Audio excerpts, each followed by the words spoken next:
Okay, should be recording now.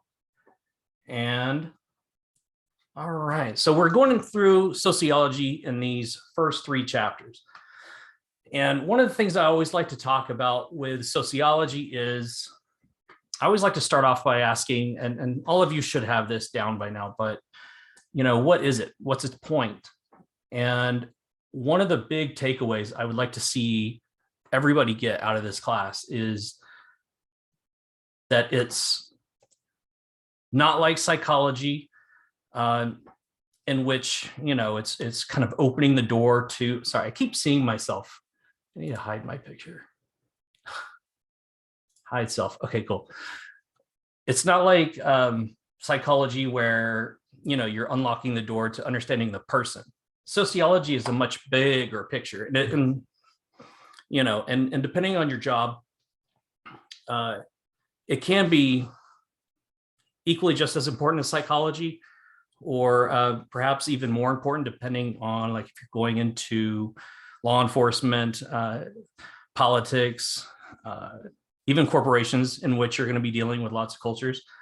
One of the big things is that I liken it to, we're going to be looking at what makes society tick.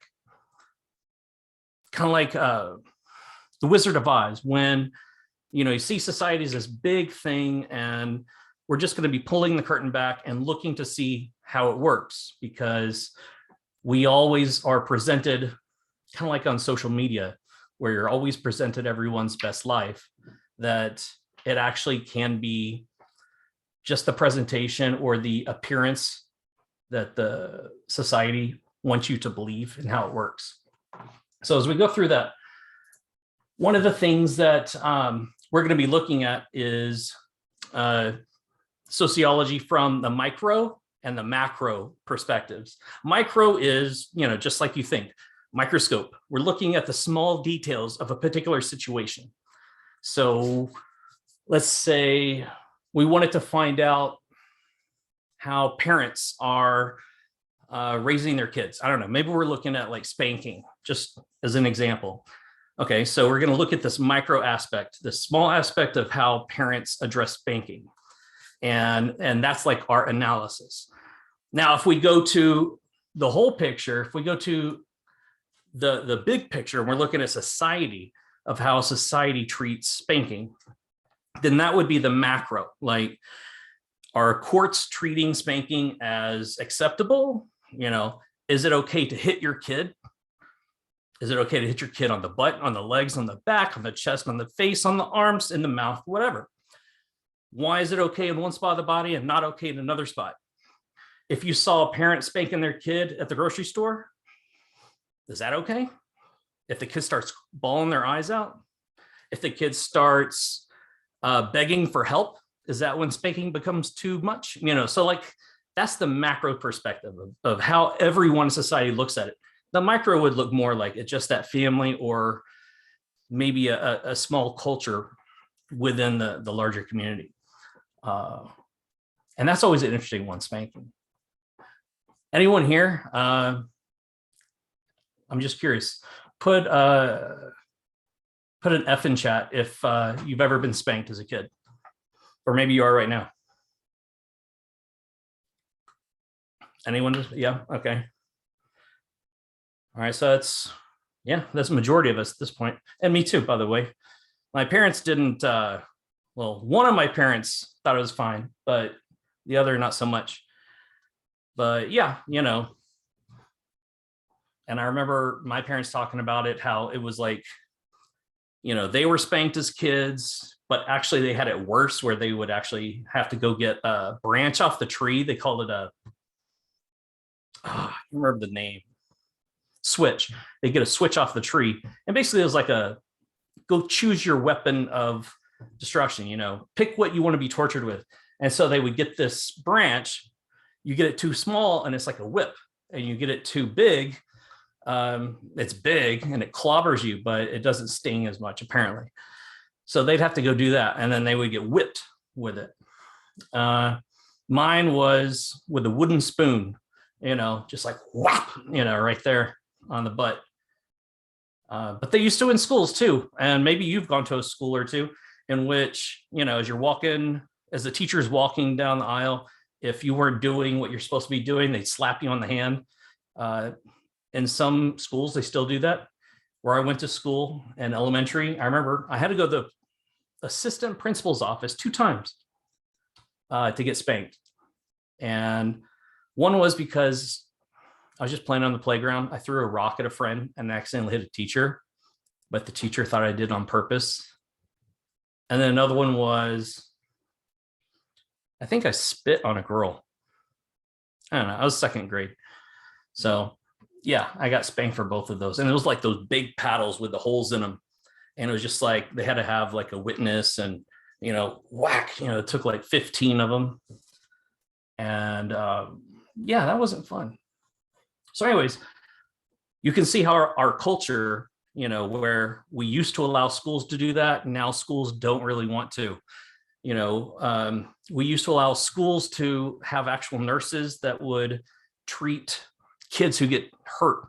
But now they're so worried about lawsuits and funding, because they really don't want to pay for a nurse's salary, that the people working in the nurse's office, they usually can only do like Band-Aids and ice, and they refuse to do anything else. So our culture, as it's changing over time, we could look at it through the big picture or the small picture, micro and macro. The sociological imagination. This is where a lot of people get kind of hung up. This is, think of it as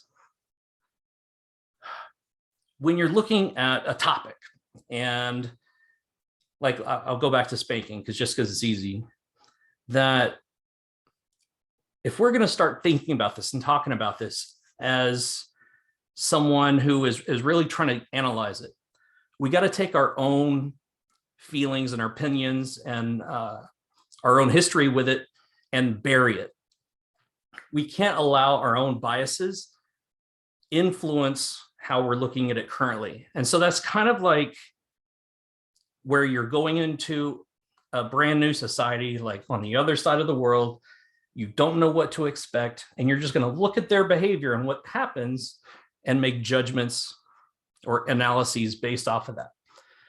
So we have to envision this. We have to create this imagination, like, even though this is our culture, we're still going to think of it like it's an alien culture to us. Because, you have to have that separation. You can't be bringing in your old history of trauma or fond memories. I remember that time my mom spanked me. I really deserved it. We're not bringing in any of these old things to influence our current knowledge. And that's also one of the things of differentiating between what is factual based, like we've done the research for it, we've proven it to be true time and time again, versus what you think to be true, common sense. I mean, we call it common sense, but it hasn't proven itself when we analyze it or research it. So when that comes about, we have to really bite our tongue a lot of the time, because what was common sense for one person is not going to be common sense for another. And a lot of times this common sense stuff, while it's great, it's only because we grew up and we saw everything from one point of view. If I were to take myself and throw myself into a billionaire lifestyle out of nowhere, I would have, I'm not a billionaire. I grew up lower to middle, I'll say middle class. I grew up middle class. And so that's like my complete view of everything.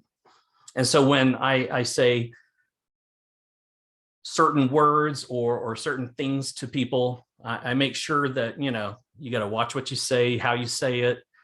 How long can you look at somebody in the eye before you got to look away, before you, I don't know, or maybe instigating something. Can you just start a conversation up with a random person? If I go to a part of our country where there's billionaires and I start just kind of hanging around, and they grew up in a billionaire lifestyle, or at least they've been that way for decades, I'm going to stick out like a sore thumb. And what's common sense to me is not going to apply to them. And they're going to look at me and everything I'm doing as like really out of the ordinary. So we got to really take that stuff into account as we're going through this. Let's see. All right. Well, I'm kind of getting to my next point here. Any questions so far?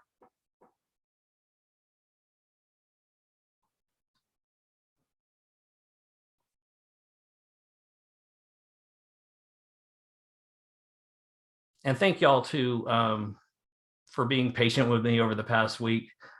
I got really sick and it was not a good time at all. And at first I thought it was just something that I got, like something I ate, but whatever it was contagious because I spread it to the whole family.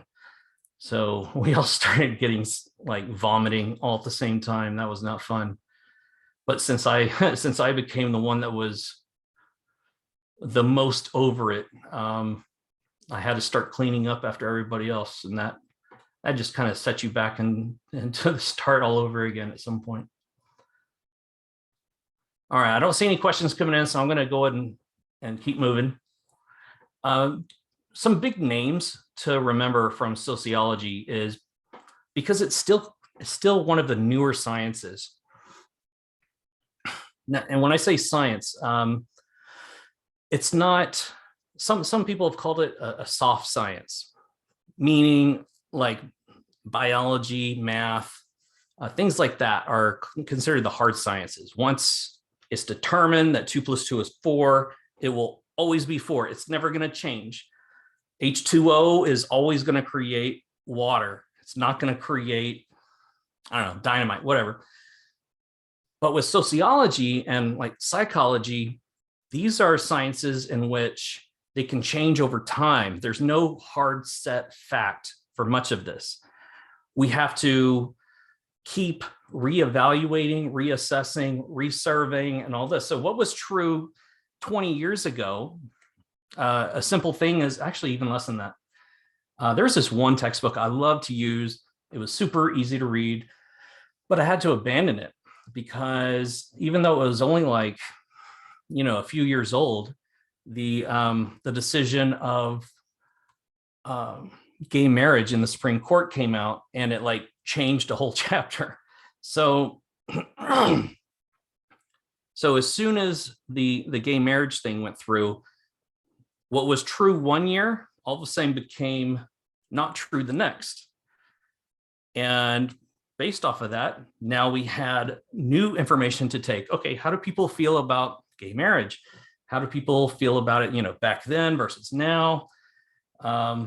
What's made this impact? What's the change that's happened from then to now? And, and so on. So you get my point. Divorce wasn't even an option unless you were getting physically abused.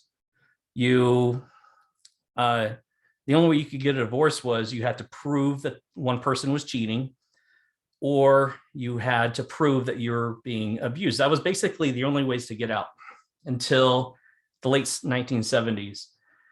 And as soon as you were able to choose irreconcilable differences, basically you can't get along and you've worked on it.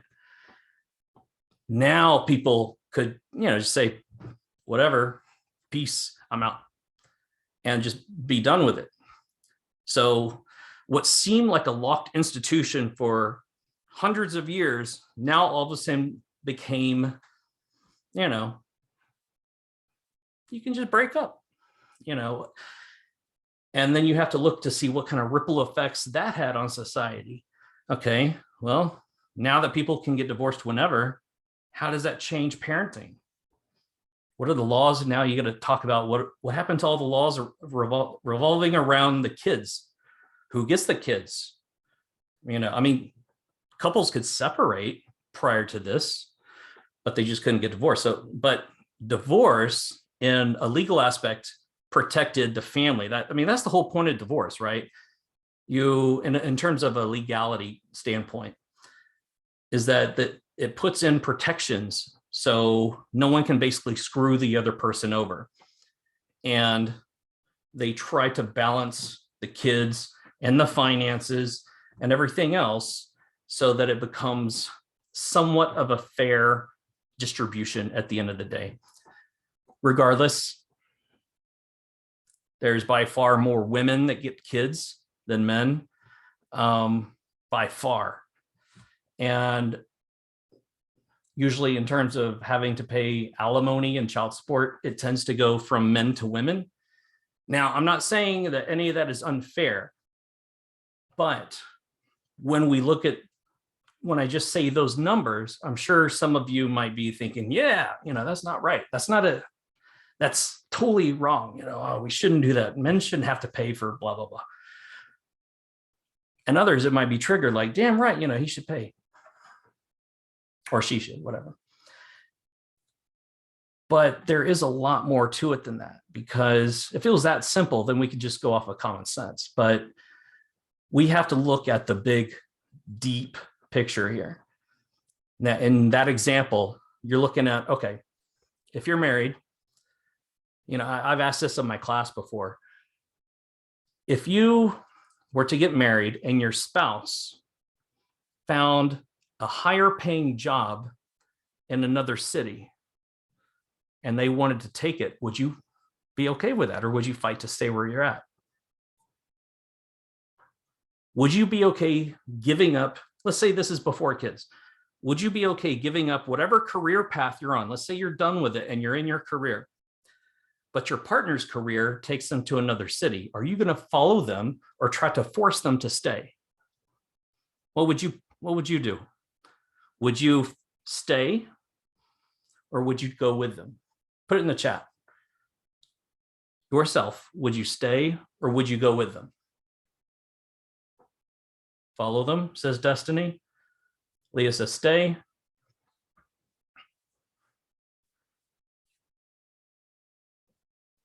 Go. So we're kind of going back and forth here. Now, while you're thinking about it, what makes you say follow them versus stay? So if you're going to follow them or go with them, why? Why not stay? I mean, they're asking you to give up your career, right? You're having to give up what you're building inside your career so they can follow their career. What makes their career more important or have more sway than yours? Who am I to stop someone from chasing their dreams when they supported mine? Well, that's assuming they supported you, of course, but yeah. So Destiny, you would follow them. So let's say your dreams are here. What would you say if you follow them, would that upend your dreams? Would you have to give up on your dreams to go with them, Destiny? Rihanna says, I hope that it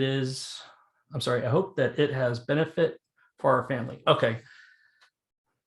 Well, if they're getting a promotion or if they're getting a big raise, more money, you would hope that money would go more, right? I guess it really depends where they're moving.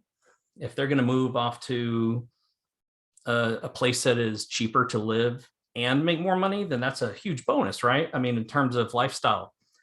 But if that is off in the middle of nowhere, like very rural, and you're a city person, you like the city, or maybe it's the opposite. You like the country, and now they want to go to the city. Now, I'm not saying, you should start a fight with your significant other based off of this. I believe there's opportunity for everyone to grow and learn. You can chase my perspective. Oh, you can chase yours. Okay. After you've moved off. Okay.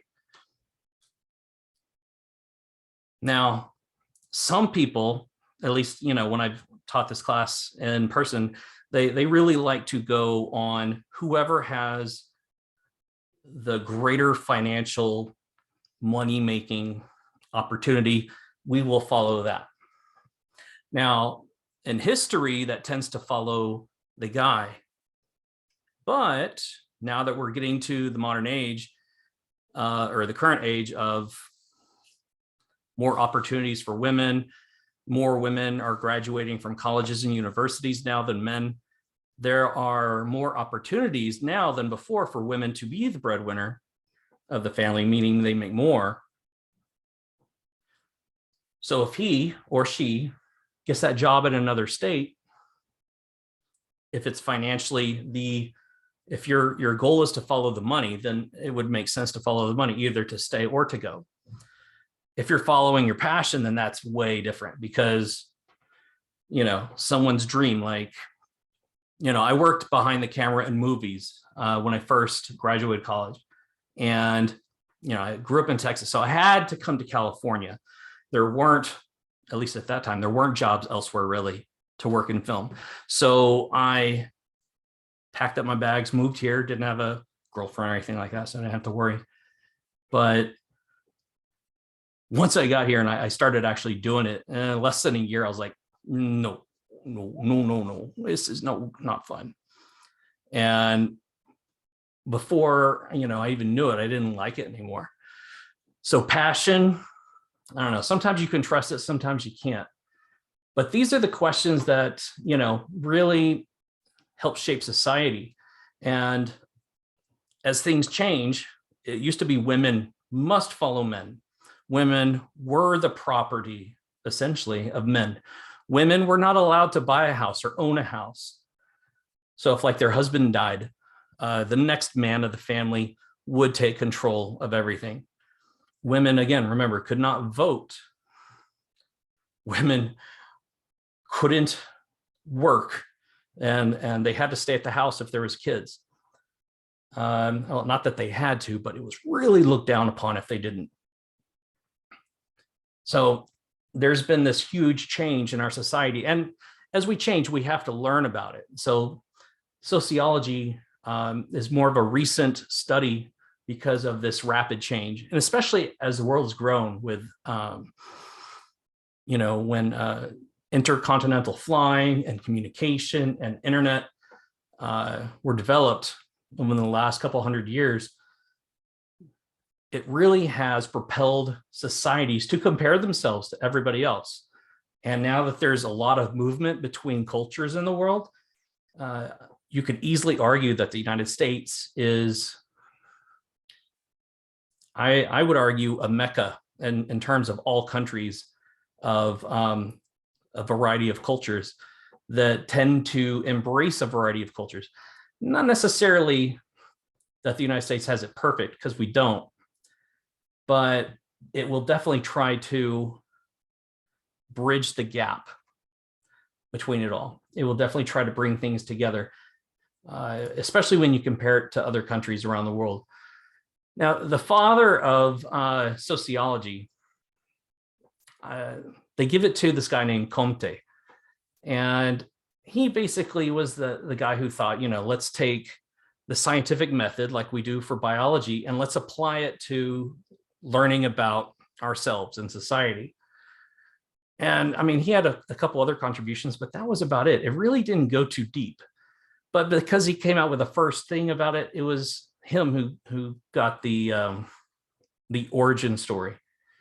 But I would argue the real origin of sociology came with Harriet Martineau. I'm always pronouncing that weird. But she's the one that actually thought, okay, it's good to know stuff and all, but let's take what we learn from analyzing society and let's put it to use. So if we learn that there's a huge homeless problem, okay, let's also learn how can we address that? What is the best way to do it without wasting a ton of money? Why are these people becoming homeless in the first place? Why is there unrest? Why is there's a lot more robberies or riots or whatever? Why are these things happening? And so she pushed for using what we learn and integrating it into what's called applied sociology. So you take what you learn and you apply it to try to make alterations in the system. I'm just kind of giving you a taste test of a lot of this stuff. This is from chapter 1. Another one that you probably have heard of is Karl Marx. Before this class, you probably have heard of Karl Marx. They call him the father of communism. I would say, yeah, probably. They attribute like communist China and the Soviet Union to him. That is a little bit more far-fetched. The communist China is not what Karl Marx really envisioned. His idea was, okay, because this is what he saw, this German guy. So he's over there in Germany and he's watching the Industrial Revolution take off. And he's watching, you got kids working in factories, you got, labor working, 6 days a week, 7 days a week, awful hours, nonstop production, accidents, people still not making a ton of money. Their livelihood is really dependent on the whim of whoever is employing them. They don't have any money to really do much of anything else. So he saw it as kind of like if you went back in medieval times and you thought of the nobility, the people who were nobles, who had basically the money, and the serfs, the poor, who had to work on the farms of noble people. And they would, raise the crops, they would give a portion to the nobles, and then they could eat and sell the rest. Now, Karl Marx said that basically, even though this is capitalism, it's essentially a reworked idea of the feudalism, that nobility aspect. You still got the rich controlling everything, and you still got the poor working their hearts out to try to get by. So he said, with this kind of system where you're basically, if you screw over, I say that loosely, but if you really beat up the worker to where life is just one struggle after another, you will have the working class essentially not want to take it anymore. They'll just get pissed, and they will overthrow the few that have all the money, because you got a lot that don't have they don't have much money, and then you got very few people that have a ton. And so he said that he thinks the best way to get to a harmony is in his idea, he was saying that by force it would probably happen, because no one who's rich is willing to just give up all their cash. I mean, be honest. Would you take every dime that you had right now, sell all your possessions, and just start distributing it evenly amongst strangers that you don't know, and then until you lower your net worth to what they have? I mean, maybe there's a few people that would do that, but most of us are probably not going to do that. So the idea is that if wealth is so far apart from the normal person to the wealthy person, it's going to end in a revolt, and you're going to end up with workers taking all that away from the wealthy people and then spreading it out across the society. And he thought if everyone was equal, and we all know that that's not possible. You can't make everyone equal. But that was his idea, that you make everyone equal, and then people would stop being greedy, essentially. Not practical at all. And,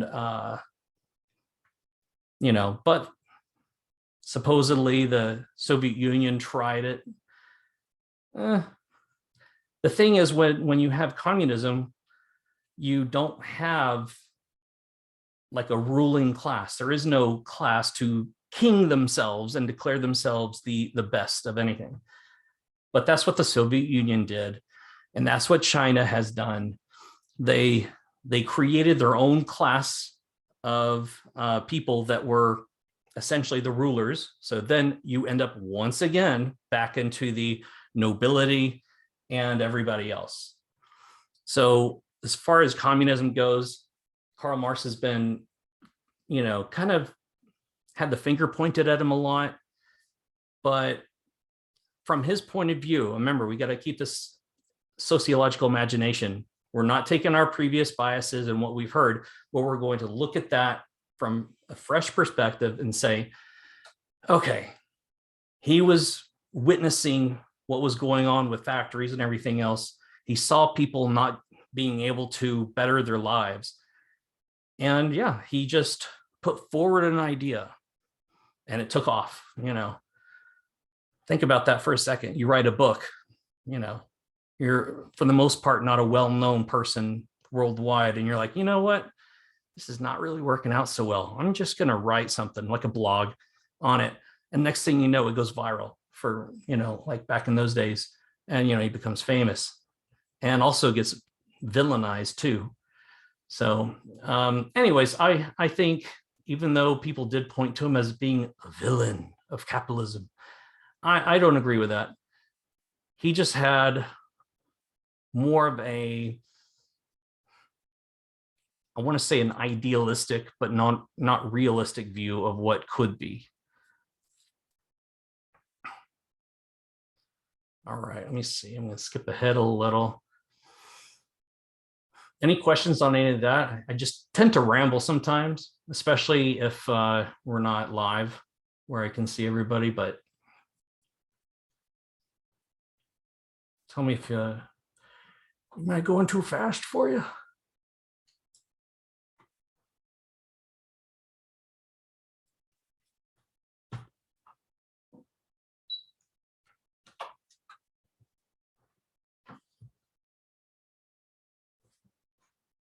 Hold on one second.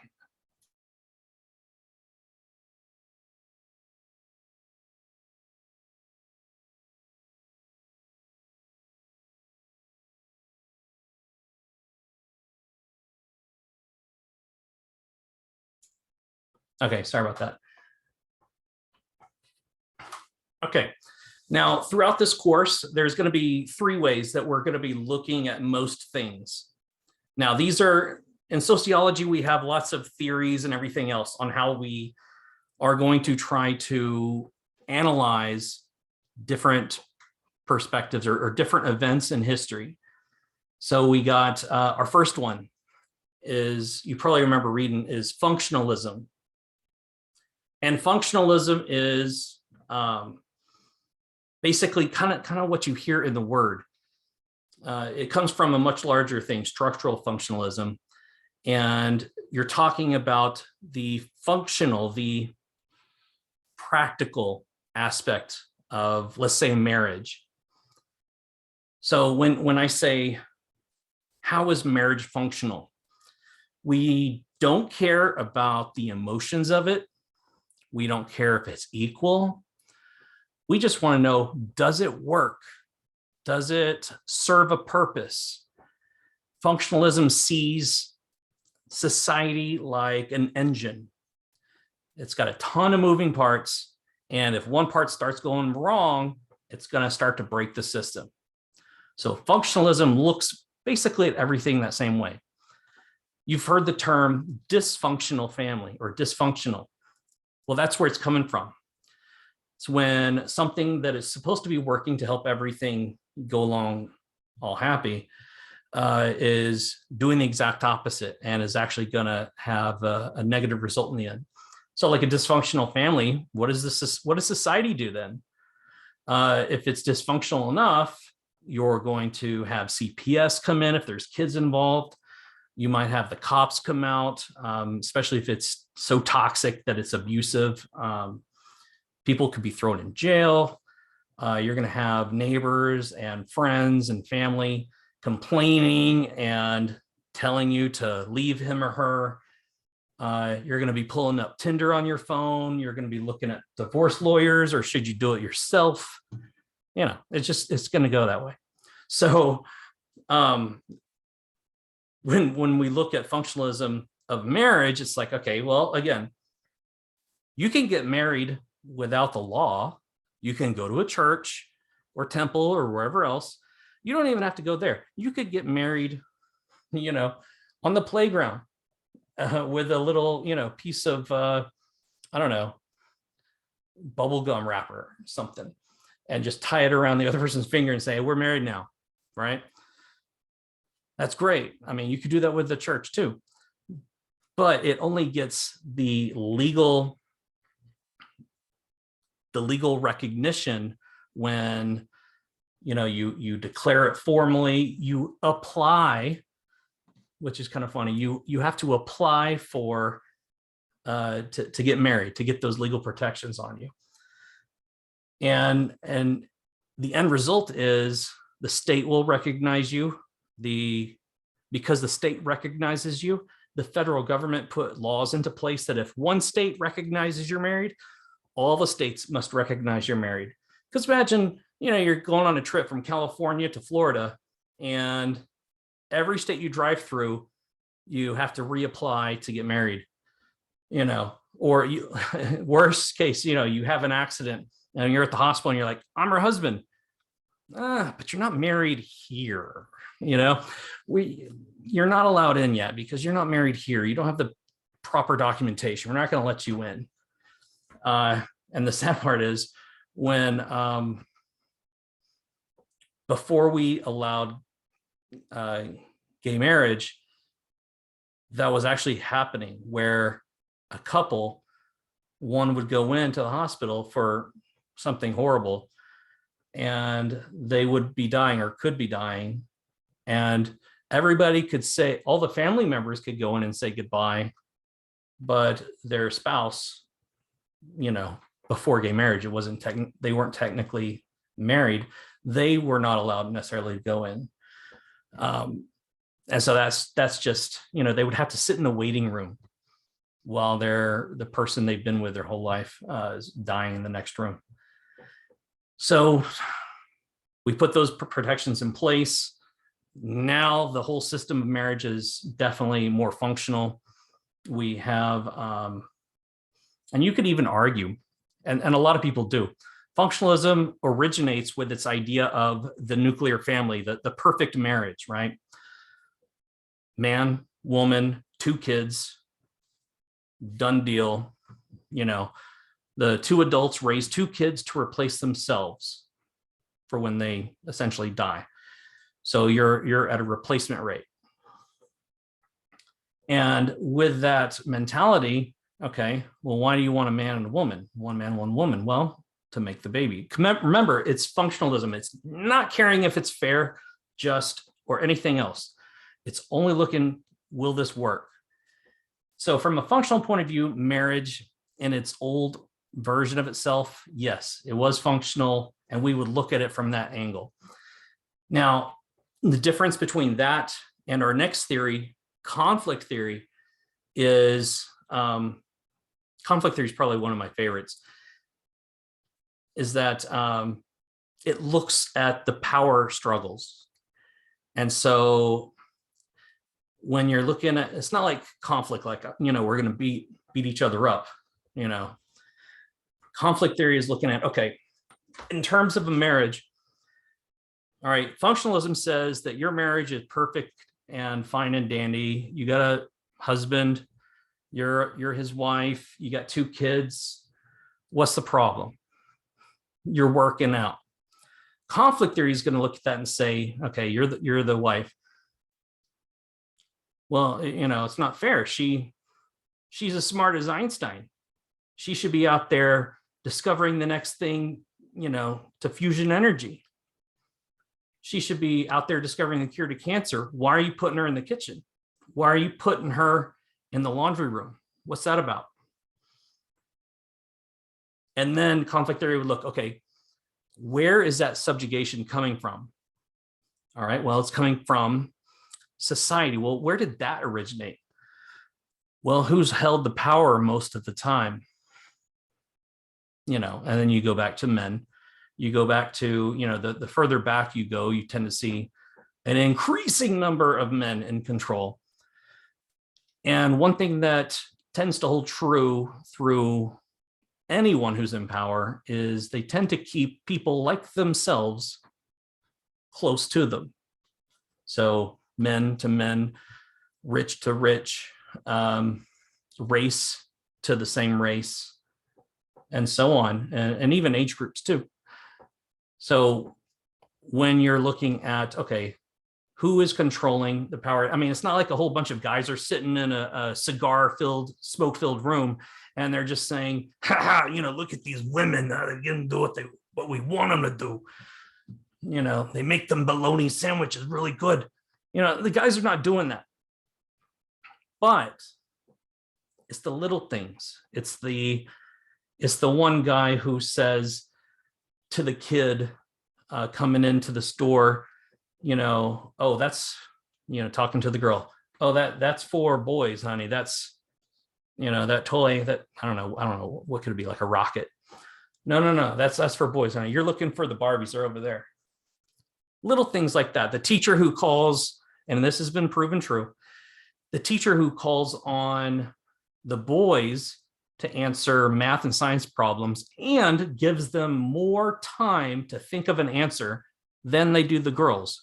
Doesn't matter what teacher it is, male or female, doesn't matter.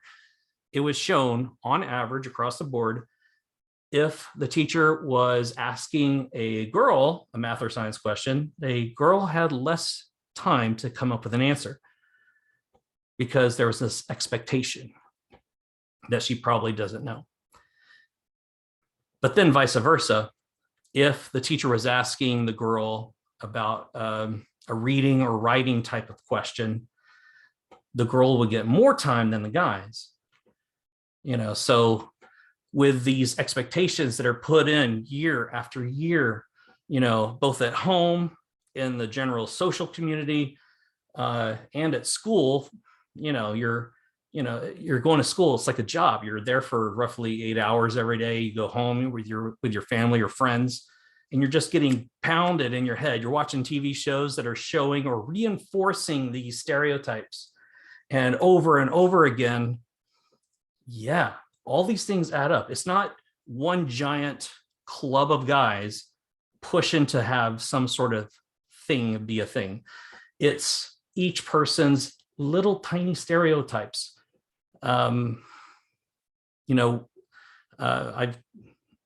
if you've gone through them, but there's things that we call microaggressions, when there's little things like little biases that maybe somebody says something that's a little bit callous to another race, or in this case, another gender, a preconceived notion on how this one person should act or behave, or interest they should believe in. These things will keep them more likely than otherwise to fall into those traps. And so with marriage, the same thing happens.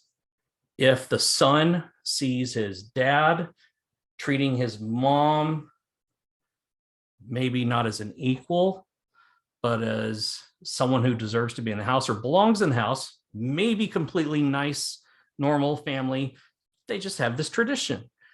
The son is likely to tend to follow the tradition. Whereas somebody who doesn't grow up in that tradition, doesn't see that reflected on a day-to-day life, is less likely to go into that tradition when they're grown up. And so you see how the cycle goes on and on.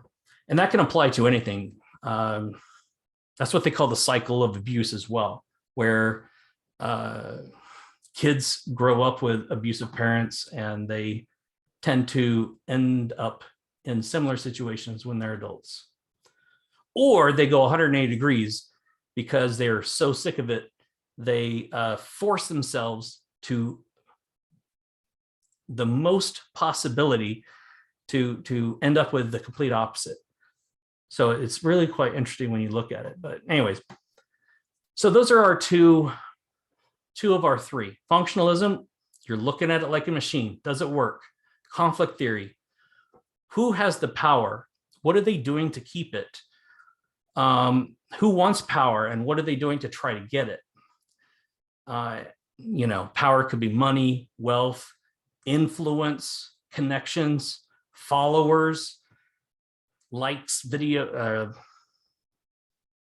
shares, whatever. A lot of people nowadays say that functionalism is really quite dated. It's not as helpful because it doesn't explain enough of what's actually going on in society these days. And that's how good these theories are. They either help us understand something or they don't. So that's why we have to look at it from these different perspectives. We have to analyze something from different points of view and see which explanation best fits. It's kind of like being a detective. Okay, so he killed his best friend. Why? Was his best friend about to say something that's going to land him in jail? Was this like something, a crime of passion? Was his best friend cheating? Or was his best friend sleeping with his wife or whatever?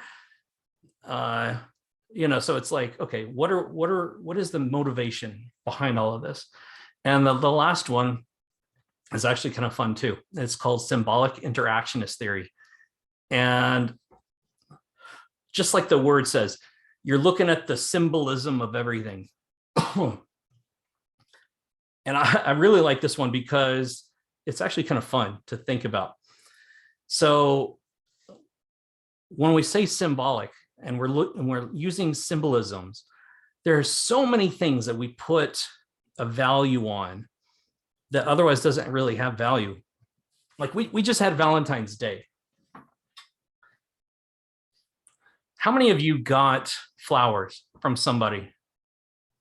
Just say like me or something in the chat, or put what flower you got. Did you get a rose? Did you get a lily, cactus? I don't know. What did you get, if anything? And if no one got anything, then like that's all good too. Red roses, nice. A flower emoji, nice.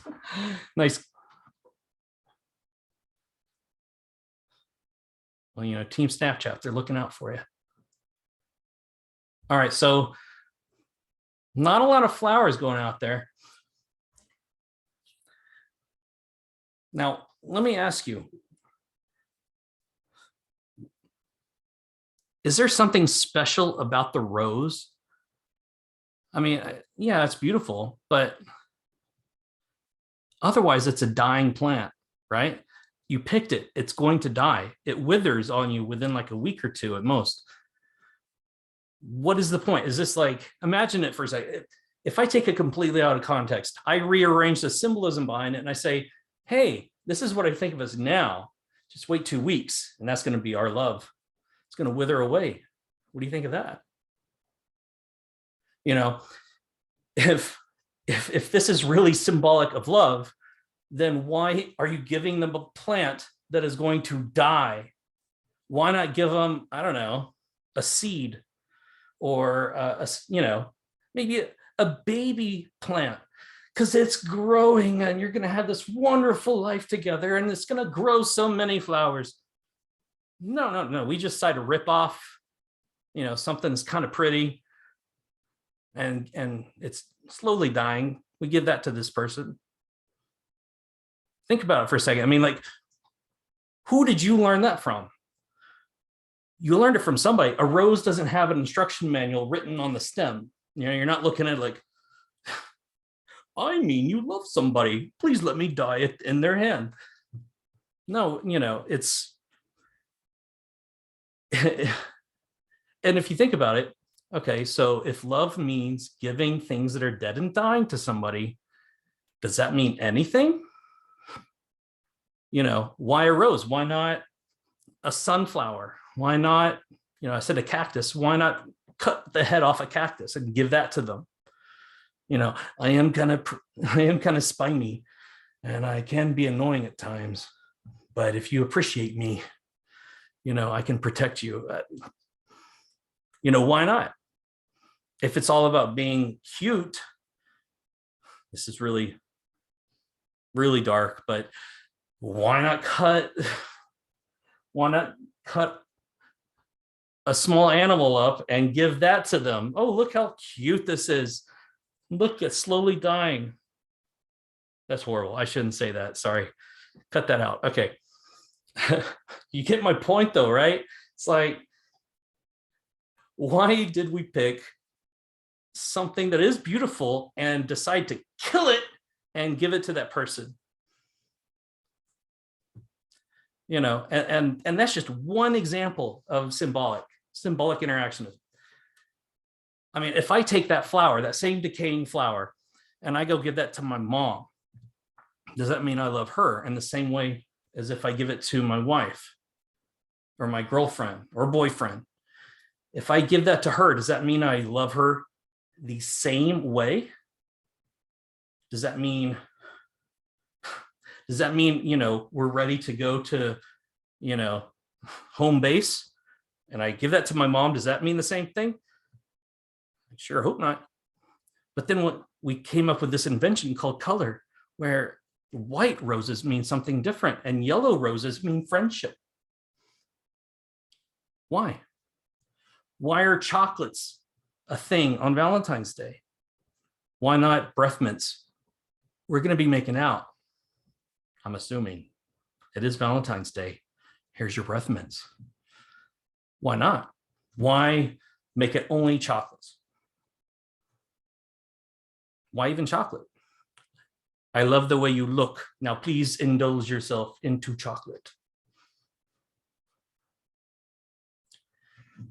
And then I think all of you know, and if you don't, you probably will at some point, Valentine's Day, at least in my opinion, has become so commercialized.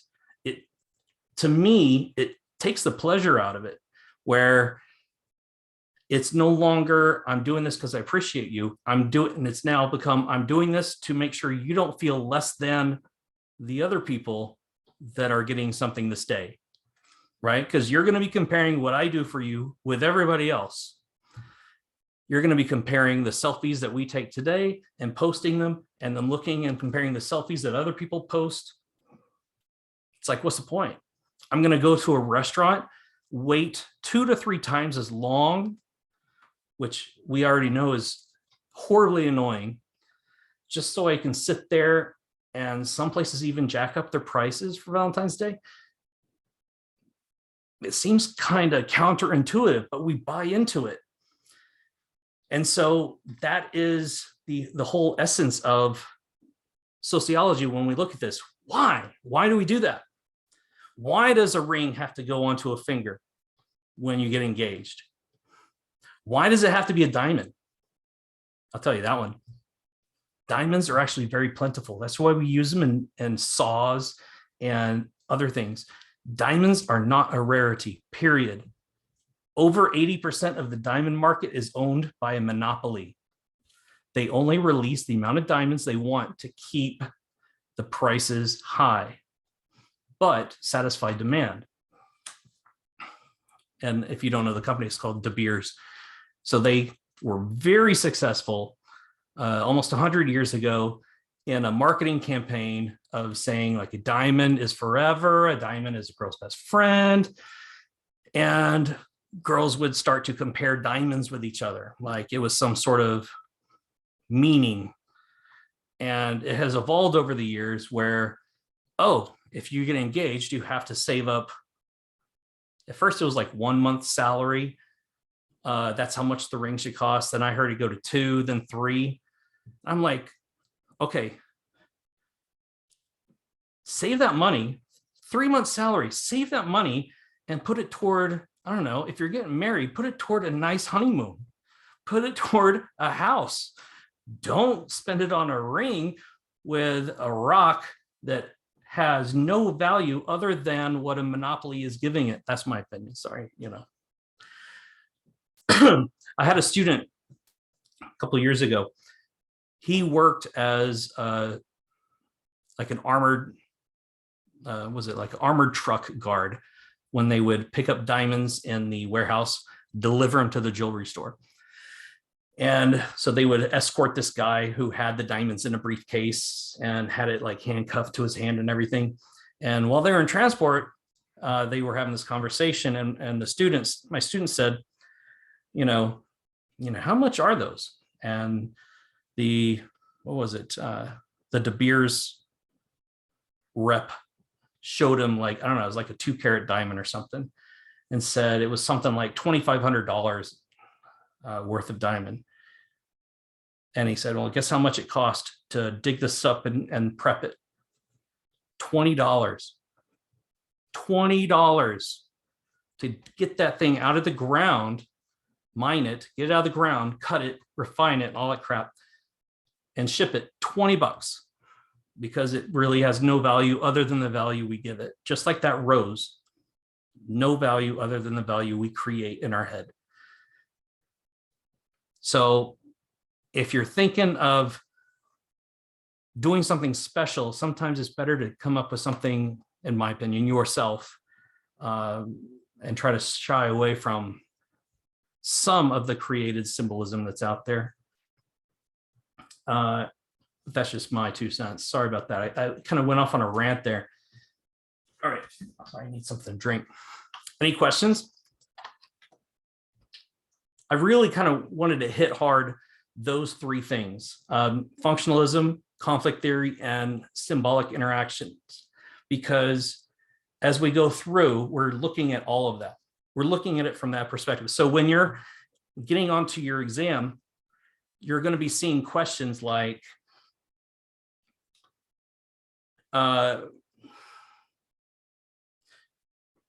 when we look at marriage as functioning like a machine, well, that's too easy.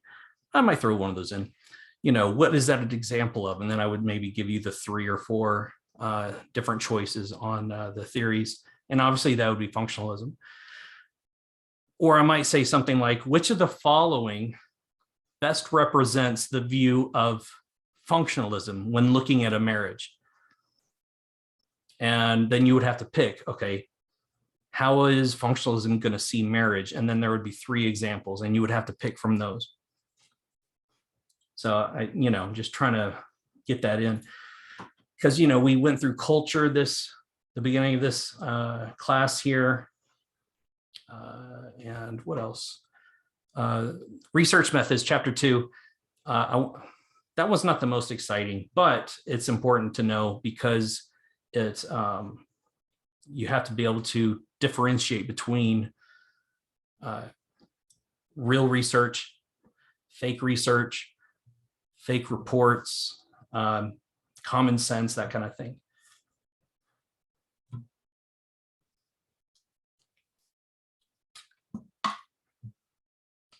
Okay, I'm not seeing any questions coming in. I'm going to assume we are masters. We know everything. I'm just speaking to the choir here. All right, so I went through 1. I hit some parts of 2 so far. I do here. I'm going to bring this up. I will be. Oh, well, let's see. I have a question. With social media and this new era of tech, how would research be credible with society changing every year? True. We do actually, when we do conduct studies, they usually are on a fairly frequent basis. We try to do it every couple of years. The census is every 10 years. That's not fast enough. I mean, we're hitting, if we do every 5 years, that's still, arguably too slow. So it's not just like one group collecting data. It's a ton of different groups. And then sociologists, so long as that information was collected properly, can then use that information to figure something out. So like, we do the census, and if you're not too familiar with it, when you are the head of the household, you get the census in the mail every 10 years. And it basically just says, okay, how many people live in your house? Great.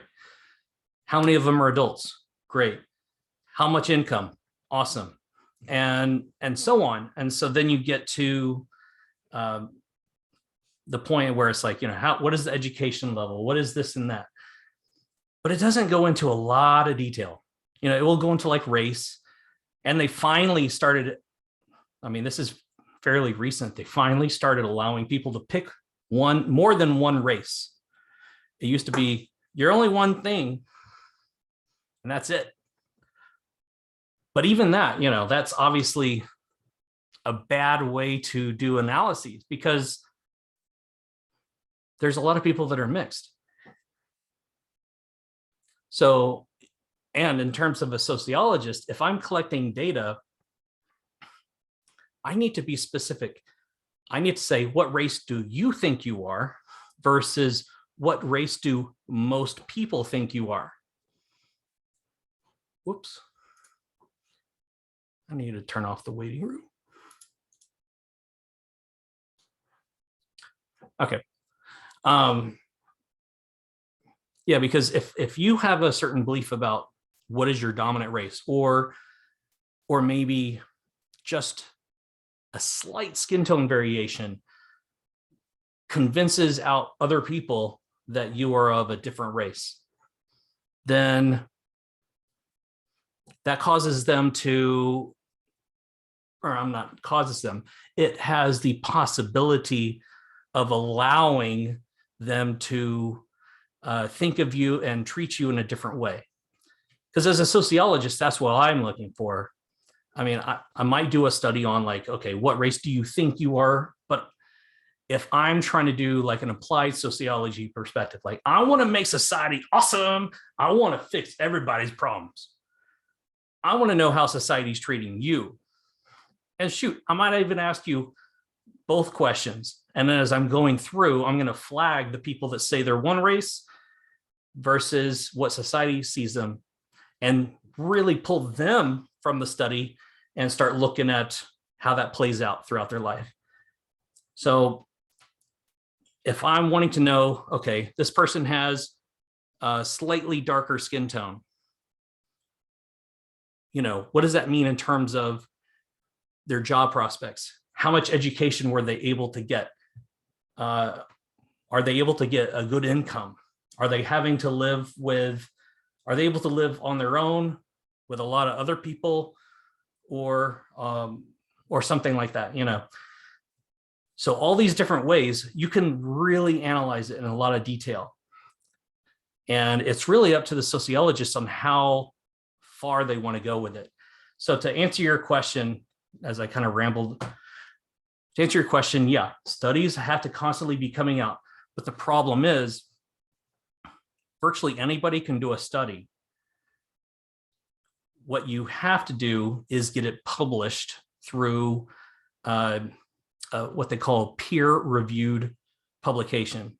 That's what it gets to be the next level of like, okay, this person's credible, right? So like I do a study, and this will play into what I'm going to bring up in a second. I do a study and I find out, I'm like, whoa, people are living longer if they have more expensive shoes. Oh, and I want to put it out there. I give it to the media. The media is like, oh my God, you tend to live, like 30 extra years if your shoes are $200 more expensive. And everyone goes ape shit and they start buying up all the shoes. Sorry for the language. Excuse me. Now, I could definitely make that paper with real evidence. I could totally make that. Can anyone figure out why I could prove that with reality? And this is not just something I could make up on the spot. Why would shoes and life longevity be linked? Any ideas?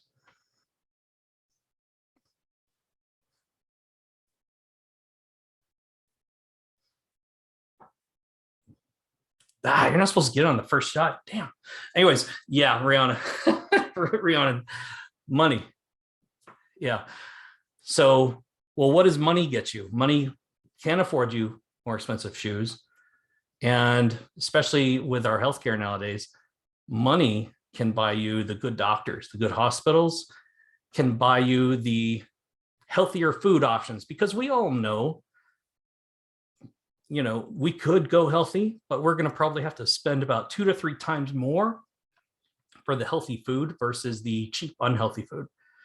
Why go spend I don't know, $5-6 on a tiny little salad from, I don't know, McDonald's, when I could go get a pepperoni pizza from Little Caesars that could last me, or at least feed me and several others, or last me several days. So, and then to the healthy food, I'll probably be hungry in like 3 hours anyway. So it's like calories to money is like inversely related. The more money it is, the less calories you get. And the less money it is, the more calories you get. It's weird. So yeah, with that, the more money you have, the more likely you are to live a longer, healthy life. Not necessarily because you're any better of a person, just because you have access to better options. Now, if I took that paper and I published it and I said, shoes and longevity are tied, and I go publish it out in the media. Okay, well, now I just made a fool out of myself and everybody else. If I were to submit that to a peer-reviewed journal, first off, they would look at it, make sure I'm not faking it, and decide whether or not it is worthy of having essentially their name, their approval to put it in their journal. And their journal, essentially a journal is like a magazine, but for research papers. And if it got their approval, peer reviewed, meaning other people in sociology are looking at it and like, this guy's an idiot, get that study out of here, that should be in the garbage. Or vice versa, they're, wow, he did a great job with that. I never thought shoes could make you live longer. And they decide to publish it. It takes time then at that point for another person to look at that study and say, hey, you know what? That sounds really weird. I'm going to try that experiment on my own.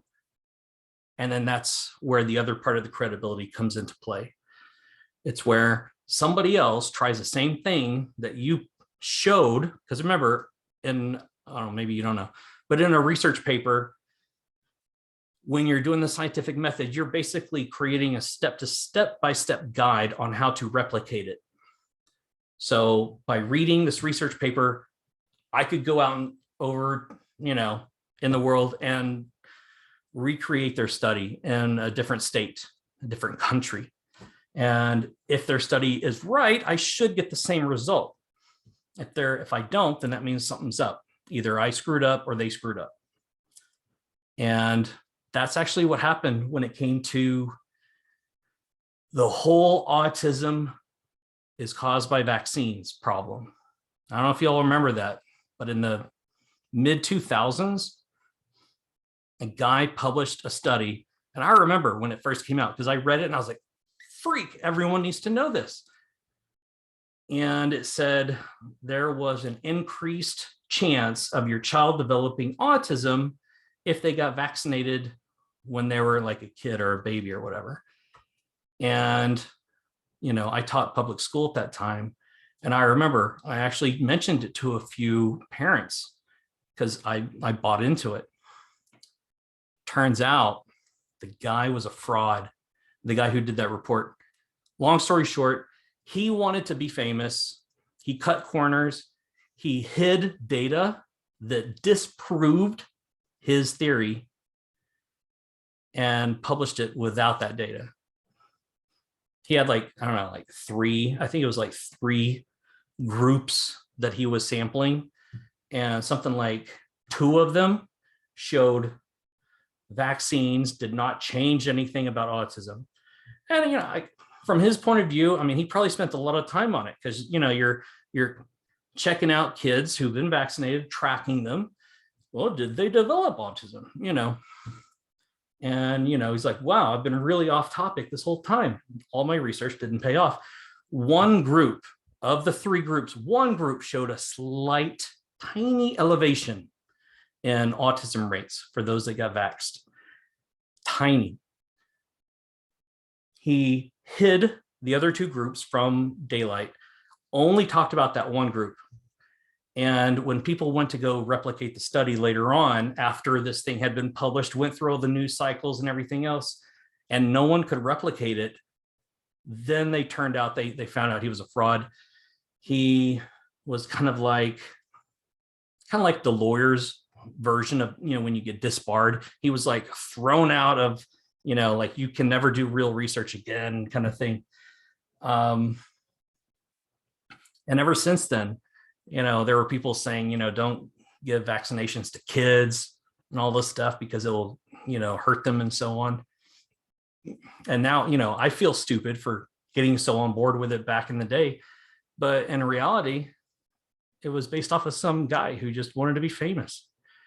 And more recent, there was one maybe 8 years ago, a kid in college, not doing research, wanted to test to see how many news outlets he could fool, created a fake research article about how eating one chocolate candy bar a day will help you lose weight. Completely made up. There was no study. He just faked everything.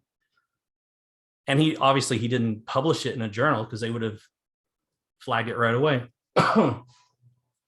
Instead, he submits it to, because it looks legit, submits it to news outlets. And, the way they are to be on top of the newest thing, as soon as they heard about this one thing, it's like, whoo, this thing is awesome. Did you hear what this news outlet just reported? All right, let's get on it. Let's report it too. And before you know it, it went out amongst like all social media, everything like that. Yeah, that eating chocolate bar a day is going to somehow cure you of weight. For one, it shows how gullible people can be. Because we do tend to treat anything that looks scientific as legit.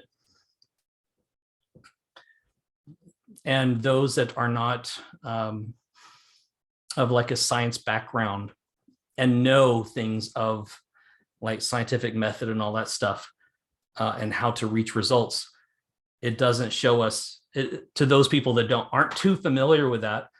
It will be easier to fool them. And so basically he proved his point. It's very easy to fool people that are not paying attention. So there was even one, I wonder if I have it. I didn't think about it. I don't have it ready. There was one that got published not that long ago, and it talked about how video games are hurting kids' intelligence. And I got a kid, she's 7. No, she's 6. My bad. She's 6. And no, it wasn't video games, it was screen time. So how much time they're in front of like the TV, the iPad, the phone, whatever it might be. And it was saying more screen time, the dumber they're gonna be, basically. And I was like, oh crap, she loves her TV. I have to work from home. I'm like, I'm putting her in front of a TV so I can do my work here. Right now she's out there watching TV. I'm like, I'm making my kid dumb. And so I read it like freaking out. And I go, first off, I go through it. I'm like, wait, there's one thing I want to check first before I get too hyped up. And it's the difference. And this should have been in chapter 2 if you learned it or not. Causation and correlation. Now, causation means it causes it. That's why we call it causation. That more screen time causes you to be dumber in this fake, well, not fake study, it was a real study, versus correlation, which is more like the shoe and the longevity thing, where I noticed as the price of shoes went up, people's lives went up. And in this case of intelligence, the more screen time, the less intelligent the kid was. So when I looked at the very end, I'm like, I'm going to skip this whole first like 5 minutes of reading. I'm going to skip to the end because I was looking for that word, causation or correlation. Because if you see correlation, that means nothing then. The whole thing could be the shoe and the longevity, where it really boils down to money. And it has nothing to do with the shoe at all. So as I went to the very end of this article, it said correlation. I was like, okay, then that means they haven't proved anything. They just noticed when one thing changed, the other changed. Could it be that screen time causes you to be dumber? I guess. And how old are these kids? And how are they determining if they're intelligent or not? Because, if you're like 5 years old, how are you going to prove intelligence at 5 years old? So I was looking into this further, and I saw it was from parents' survey of what they thought their kid, how smart they were, basically.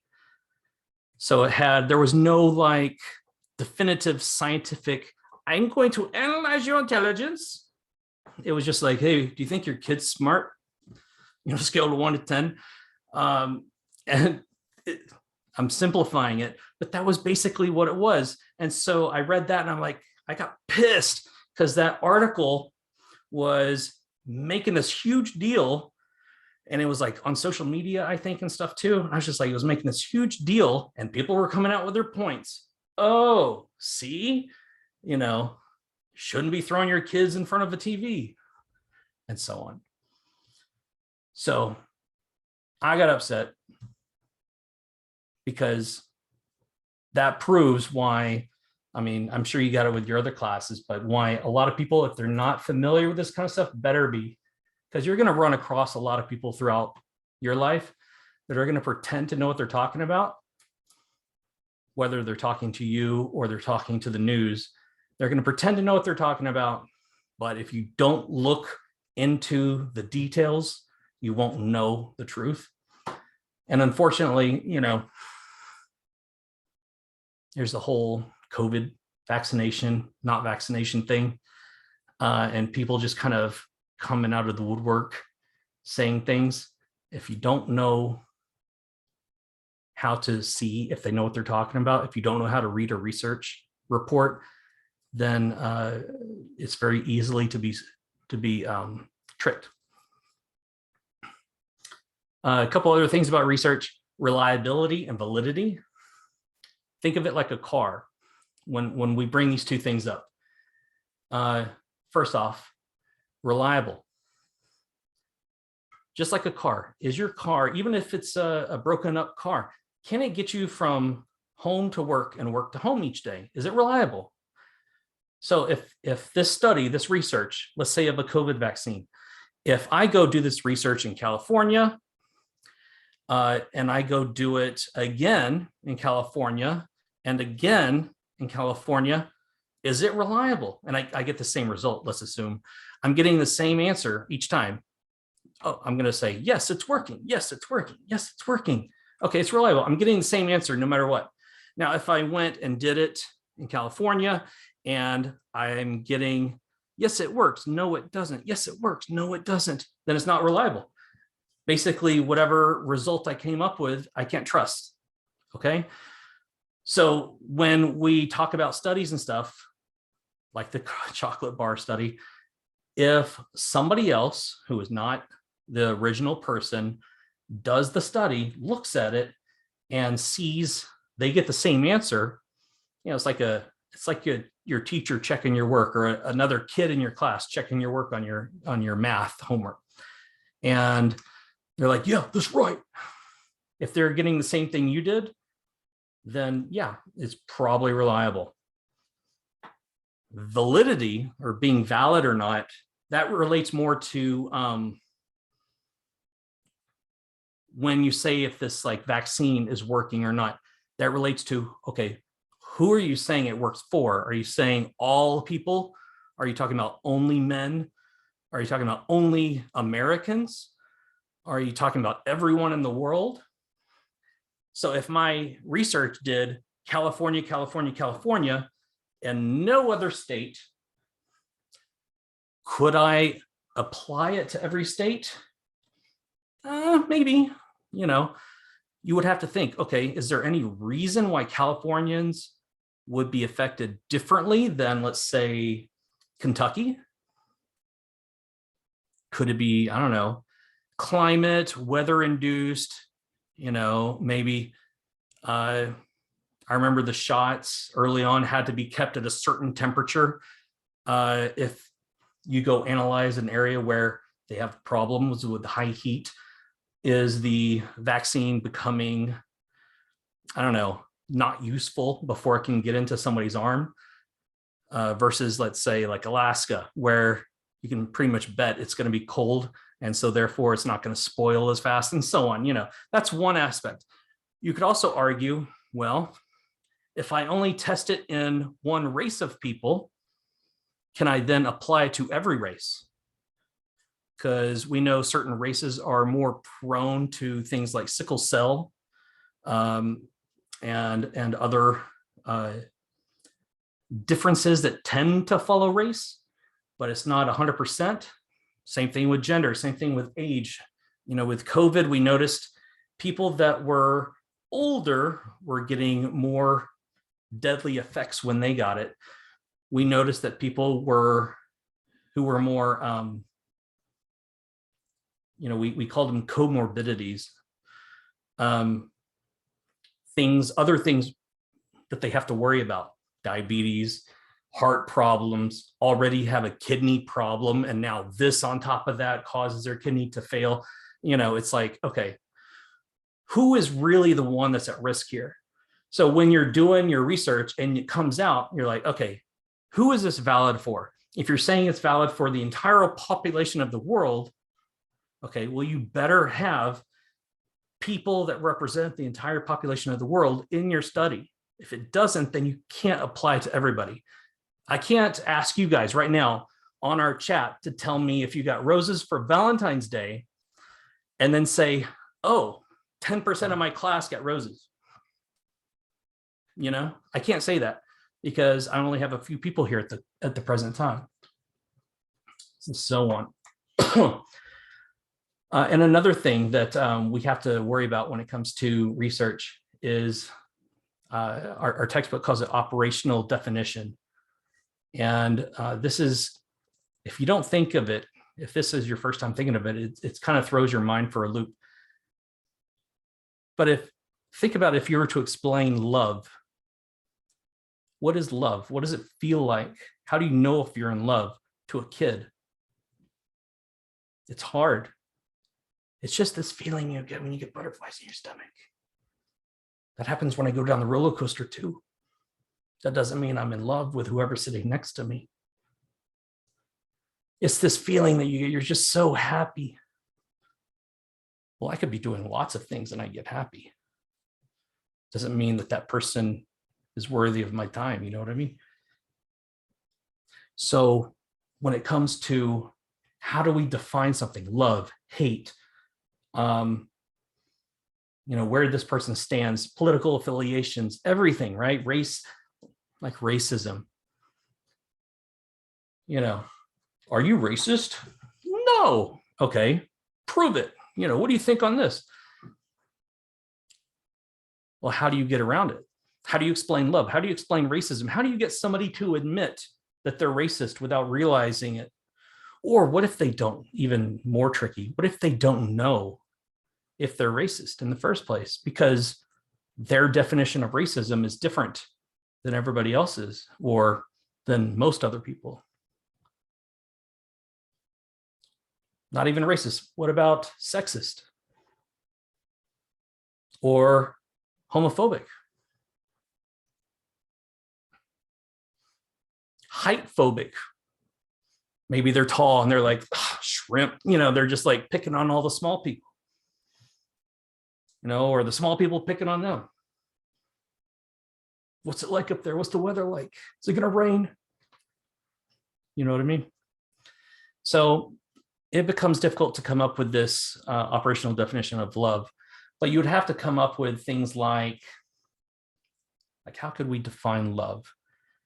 There's obvious, whenever you meet somebody and you're in the moment and you got all these emotions and you're excited and you can't wait to see them again and you can't wait for everything else. What can you say definitively? This proves it's love. Any ideas? Put in the chat. What can you tell me to prove that it's love?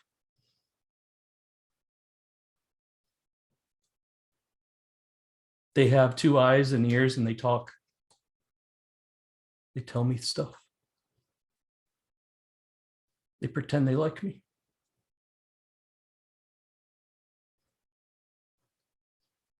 Organs. I think you're saying organs. They have things that make them alive.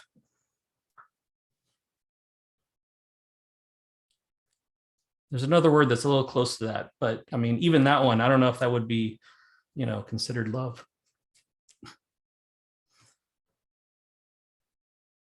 So it's tough. I mean, y'all seem to be a pretty smart group so far. I asked earlier, what could be the shoe and the longevity thing, and you're on it. You got it in first try. Now it's hard. Now we can't really explain love. We all want it, but we don't even know what we're looking for. That doesn't make any sense.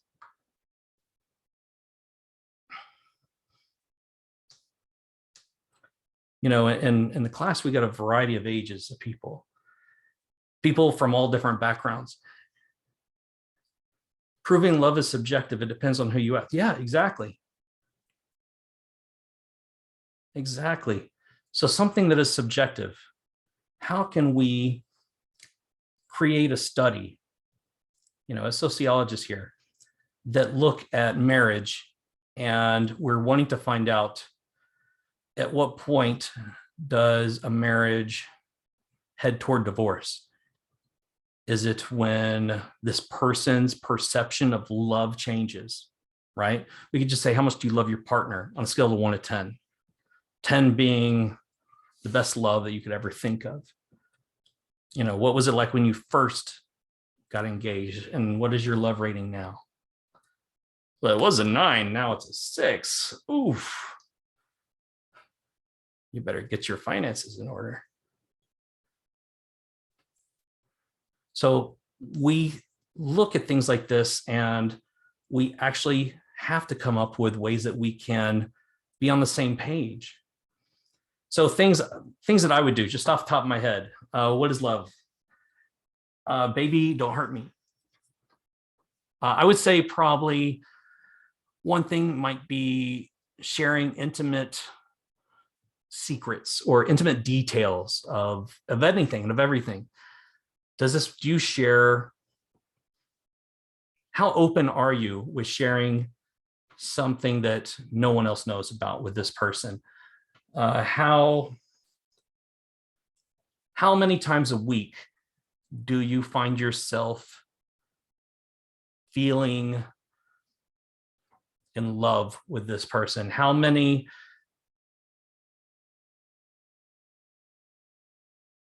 words of affirmation do you give this person on a daily basis? 0. 0.2. How many things do you do for this person on a daily basis?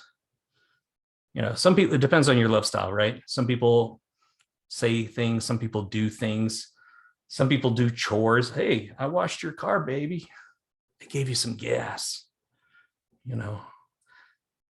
I cleaned the dogs for you, cleaned your dogs. So all these different ones that we would ask, and then we could get a generalized idea of what this person thinks is love. We could define their love style based off of that too. I put my own gas in. Yeah, don't rely on somebody else. Do that. All right. My voice is starting to go out a little here. Excuse me. Oh, I'm just gonna kind of run out of time. Just gonna finish up the last little bit here in terms of research. Research has to be ethical, and it turns out throughout time, or again, because this is still a fairly new science. When we're looking at all the different sciences, this is still pretty new, less than a couple hundred years. So we came into understanding, well, actually all science in general, that we must be protecting people from us hurting them if we're studying them, embarrassing them, causing them shame, and so on. So, I'll tell you why. There was a couple different studies of researchers that got a little too buried in their research, where they actually ended up causing trauma, mental trauma, and sometimes physical trauma to the people they were using as research subjects. And one of them was the Stanley Milgram shock experiment.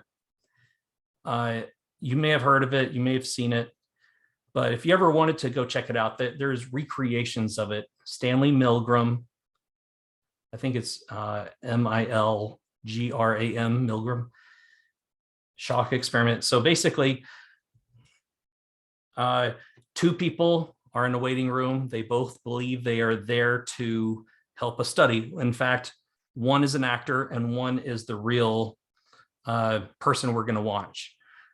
They get randomly selected. It's not really random. One person gets to be, quote unquote, a teacher, and the other one gets to be the student. The actor becomes the student.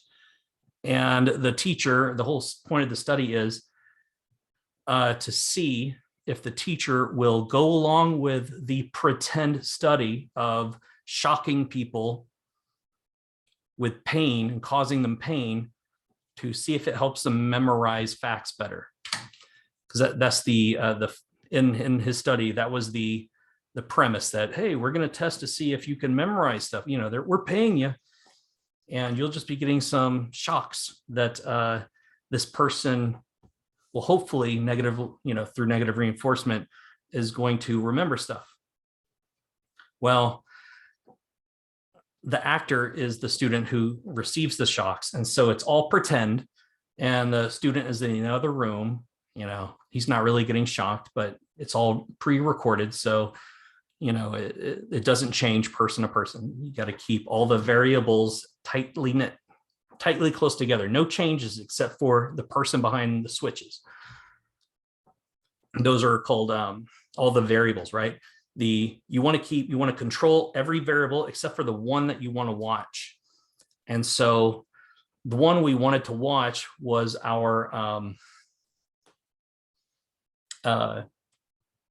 wait, I'm getting mixed up. Hold on. We wanted to observe what the dependent variable would do depending on the stimulus that we are providing, the independent variable. So the variables we are providing to our observable variable, the dependent, we want to see what's going to happen. So at first, this Milgram, what he did was he had the teacher flip some switches and shock the person in the other room, what they thought was someone getting shocked. And then they kept turning up the voltage little by little, up to such a high voltage that it even had like a warning on it, like could cause death. But the scientist who was behind the teacher who was, we were watching, the scientist is pretending as well. And he's saying, it's fine. They'll be fine. They'll be fine. And they wanted to see how far a regular person would go. Would they just blindly follow whatever the scientist said to do? Would they go all the way to possible death for this research study because one person said to do it? And it really caused a lot of people that was in it mental anguish, trauma.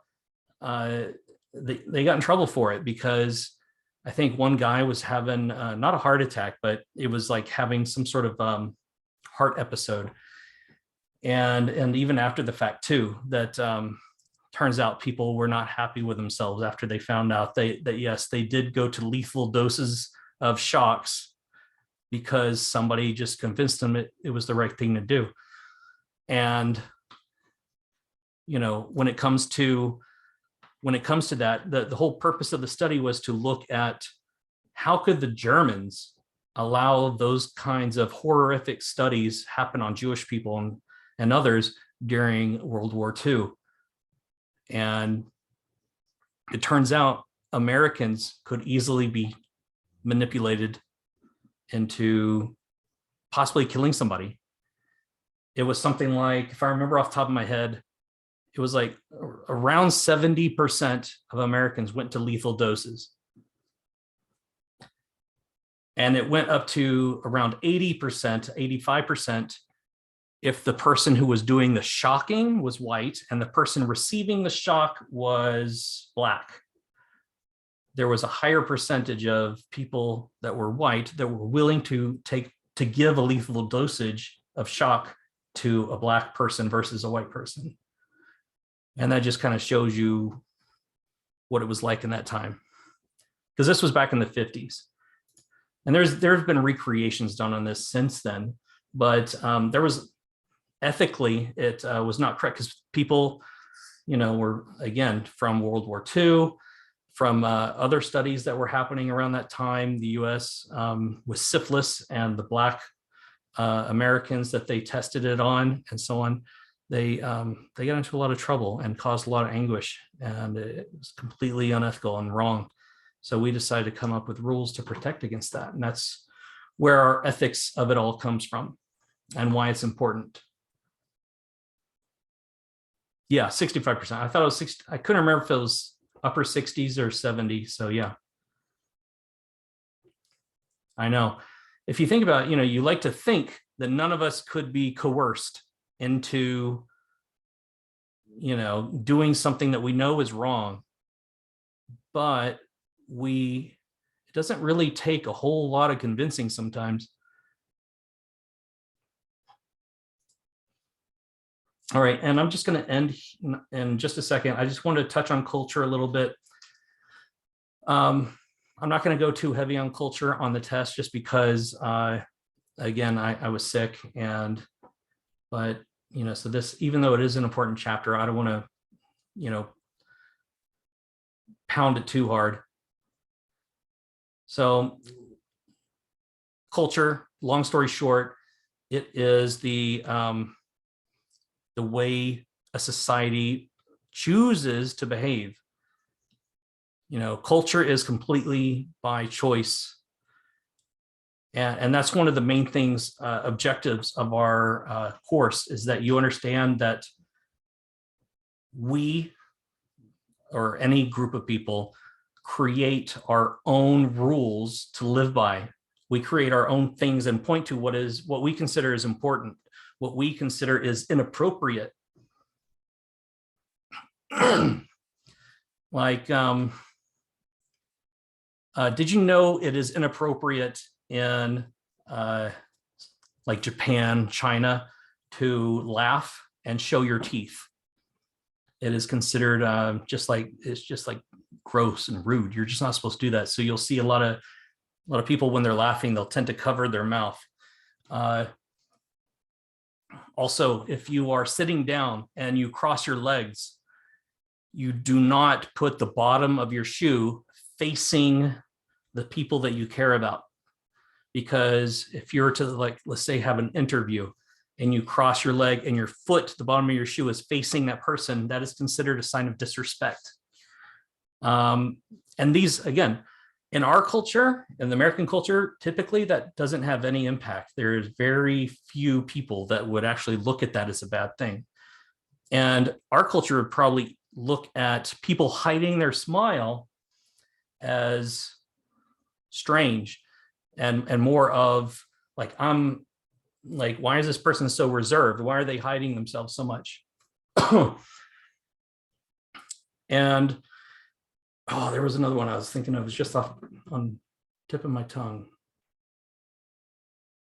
Oh, and you know how we pose in pictures and stuff, for like, what's up, peace, This means means peace. But actually, if you go to England, this does not mean peace. This means up yours. And it's supposed to represent going into an orifice of the body. And you go up into the orifice. We kind of have that too. Sorry, but it's one finger. We don't use two, but for us, it's just the one. And I have, my daughter, when she points at stuff, sometimes she'll point at it with her middle finger. Daddy, look. I'm like, no, no, no, especially when we're reading a book. Look, Daddy. And she starts pointing with her middle finger. And I can't help but want to, like, look at her and just be like, sometimes I try my best not to say anything. But anyways, so we have our quirks. Other countries have their quirks, but it's all human made. It is not, there is no rule book that says you can't cross your feet in a certain way. We learn it by watching other people do it. If you live in a place long enough, you will get enough negative reinforcement when you do these things that you will eventually pick it up on your own. In some cultures over in the Middle East, it is rude if you don't give a loud burp when you're done eating a meal. It is rude if you don't do that. That means you enjoyed yourself. But here, you do that, you're going to your fiance's family dinner at Thanksgiving, and you're just like, bah, you just let one rip.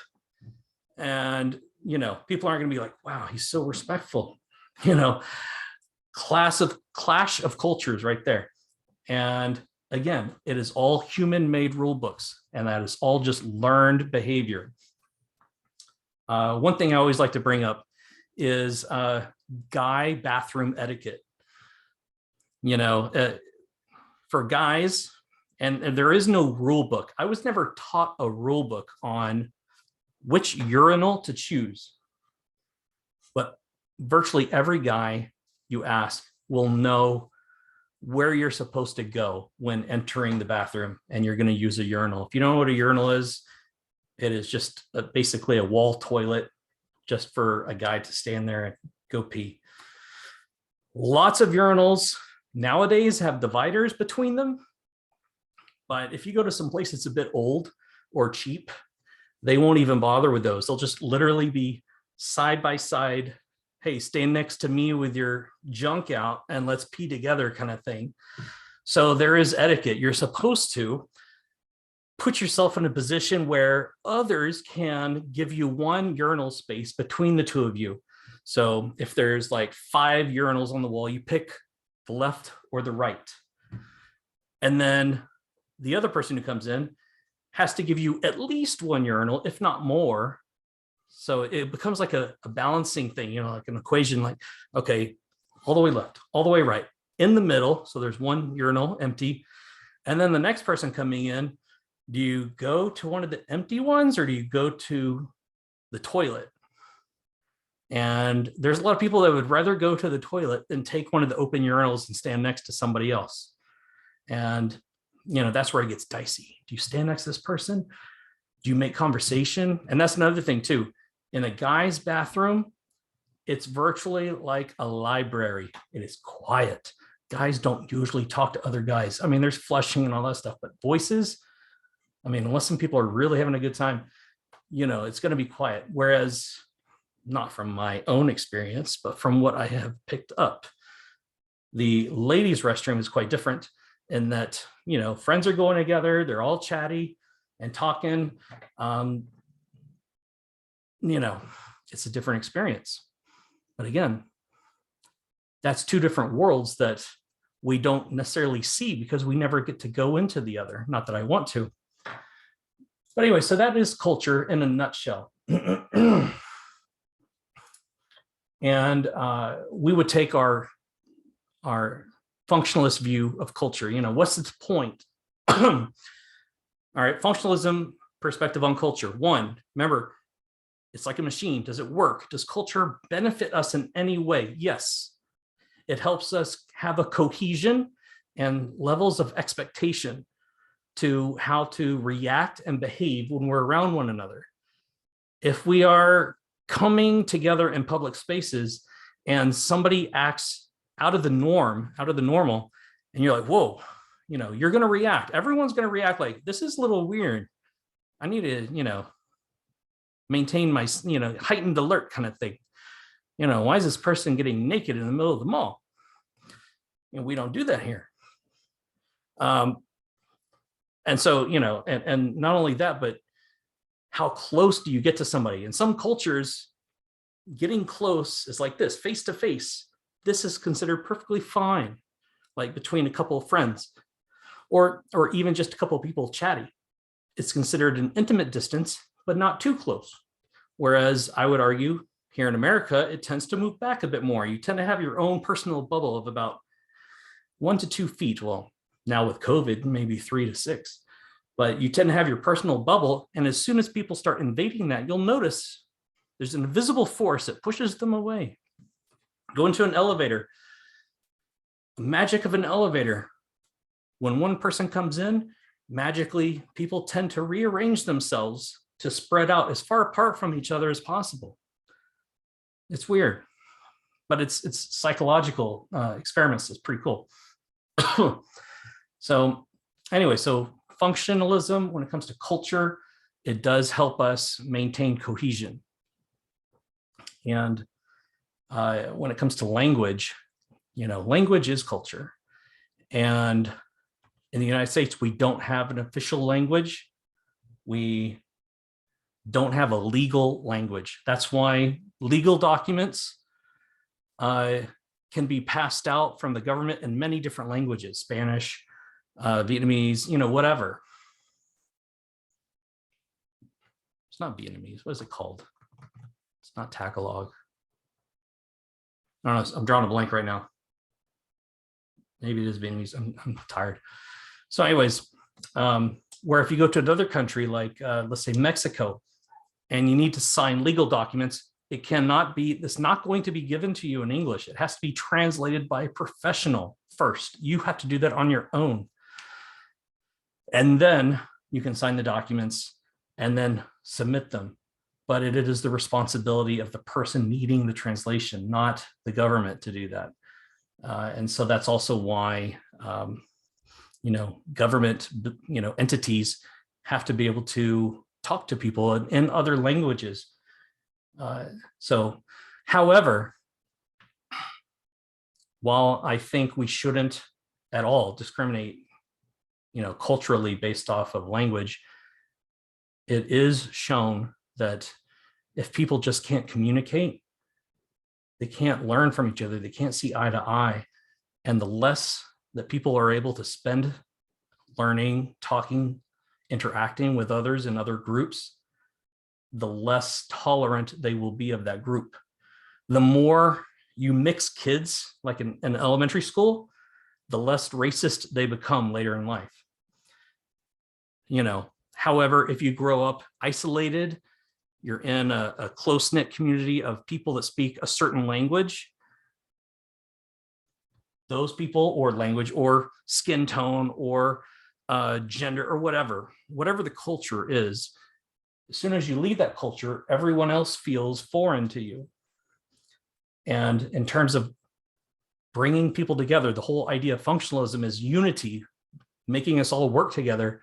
Functionalism is going to look at a language barrier as a dysfunction of society, where conflict theory would look at that same thing and say, it is the powerful, in this case, people who were born here and have their families have been here for generations, where they are embedded within the culture already.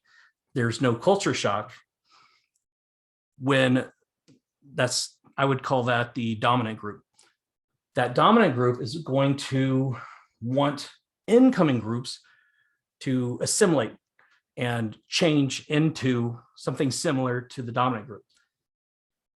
And I would argue that the United States has issues when it comes to that, but I argue that it is probably far better than what you would see in other countries around the world.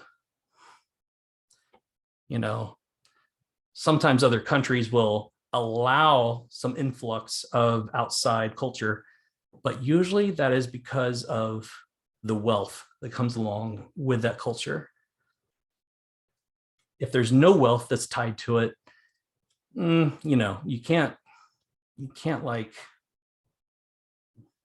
I don't want to say buy people, but you can buy favor, but you can't necessarily buy someone liking you. So in our country, we have a tendency to see any immigrant within 1 to 3 generations, they have left their old culture from wherever their family is from and have fully adopted the American culture, for better or for worse. And, we like to think we're a melting pot, but that would insinuate that the more you put into it of one culture, the more evenly it distributes. But that's not really what we are. We tend to pick and choose what we like and commercialize it. And then everything else has to adapt to what dominant culture is. Cinco de Mayo. A lot of people in America think it's Mexican Independence Day. It's not. It's important to basically important in one state in Mexico, because it was a symbolic victory of a battle, of overwhelming forces getting defeated by Mexican army. And that battle was like a representation of the future of the war, because it was dire at that time. That's Cinco de Mayo. Why do we think about that for a second? Why do we as Americans, or just in America in general, why do we care about one battle in another country? Why did we pick that as the thing to celebrate from that culture? We have our 4th of July. It's simple, it's easy. Yay. We sell stuff, we buy a lot of stuff, we do things. Cinco de Mayo, is that really a good representation of Mexican culture? No. Chinese New Year, that's a pretty big deal. You don't see that advertised necessarily all over the place. I mean, you might hear about it, but there's no like day of Chinese New Year. So we can respect other cultures, but in the end, America wants the cultures to adapt to us. And then all of that ties to the symbolism of it too. 4th of July, it's essentially just a day in a period of time as we go around the sun. Valentine's Day, all these different days that we've created to show that we care about a cause, Breast Cancer Awareness Month. Well, why can't we care? Why can't we care at other times of the year? Why do we have to show our love only on Valentine's Day? I mean, we know that's not true about what happens, but sometimes that's what it makes it out to be. Mother's Day. Okay. It's meant to show respect to your mom.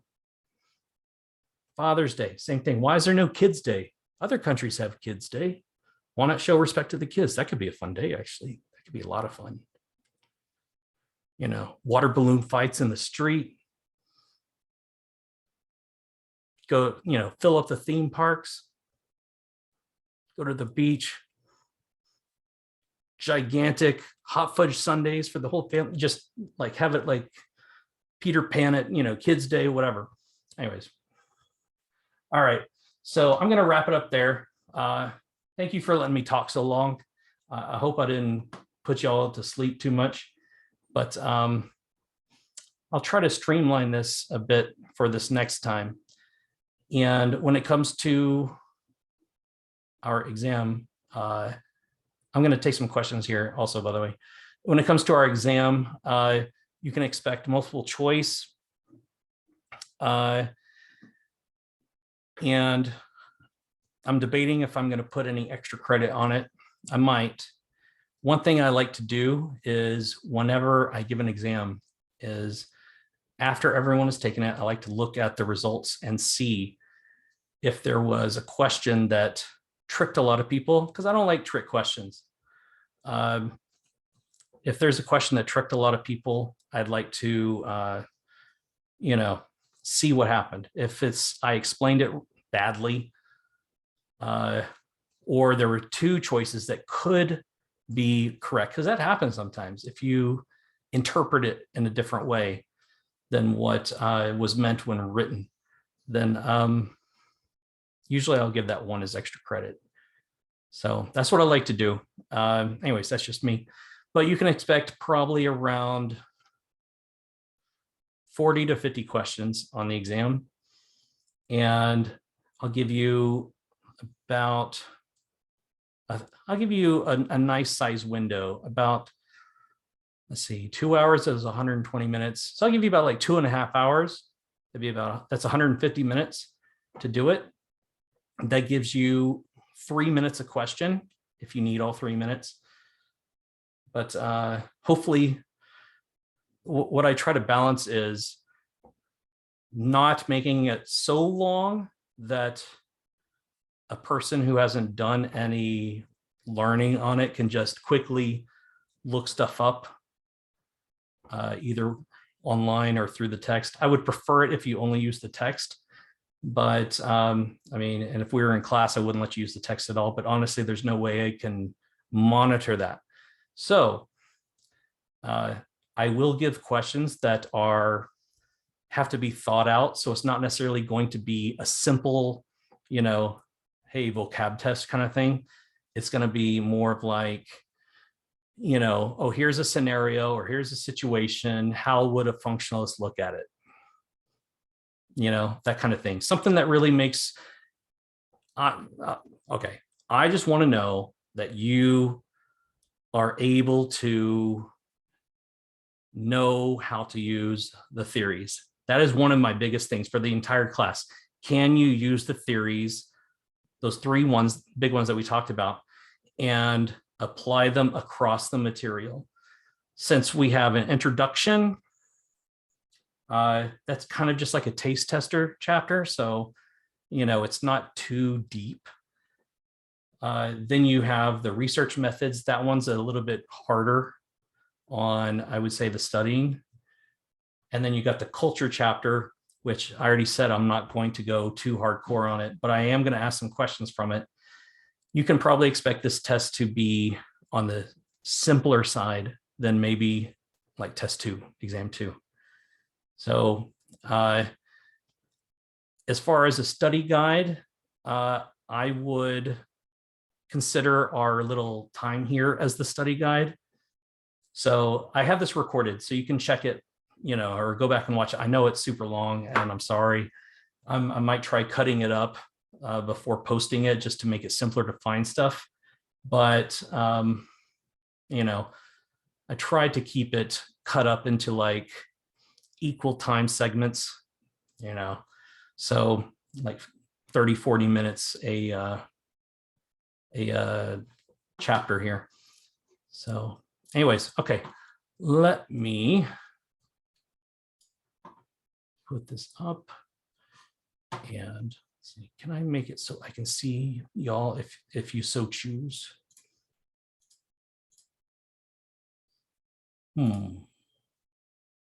Or do I have to?